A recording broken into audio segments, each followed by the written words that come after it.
લગ્ન પ્રસંગોની ફૂલ સીઝન છે ને અત્યારે બધે પીવાય છે, પણ ન્યા કોઈ સામાજિક જવાબદારી નથી નિભાવતું કે યાર આપણે લગ્નમાં પેલો દારૂ બંધ કરી દઈએ. ત્યાં લગ્નોમાં ધારાસભ્યોની નેતાઓની હાજરીઓ હોય છે. બેન હું તમને લગ્ન નહીં, હું તમને ચૂંટણી કહું. આ ચૂંટણીનું ચૂંટણીમાં દારૂ નથી પીવાતો. કોંગ્રેસના હોય ભાજપના ઉમેદવારો દારૂ નથી પીવડાવતા.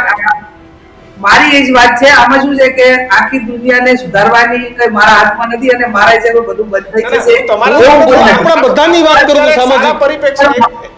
દીક્ષિતભાઈ મારી વાત સાંભળો. કિશનભાઈ દીક્ષિતભાઈ બંને મારી વાત સાંભળો. હું દાવા સાથે એટલું કહી શકું કે હું 9 ચૂંટણીઓ લડી છું.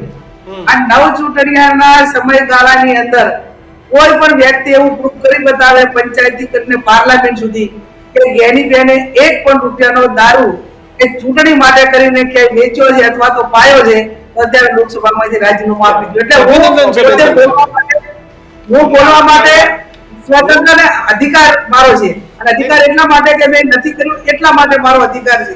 હું ચૂંટણી લડતી હતી ત્યારે અને પાર્ટીઓના સામેથી કિશનભાઈ હું ચૂંટણી 2017 ની લડતી હતી ત્યારે મેં આખા કન્ટેનર ભરીને સામેથી પકડાતા હતા. હા યાદ છે, અમને બંનેને યાદ છે. માર્કેટિંગ યાર્ડમાંથી દારૂ પકડાયો તો એપીએમસી માંથી. અનેક વખત દારૂ માટે મેં અનેક વખત રેડ પાડી છે. મેં વિધાનસભામાં અવાજ ઉઠાવ્યો છે.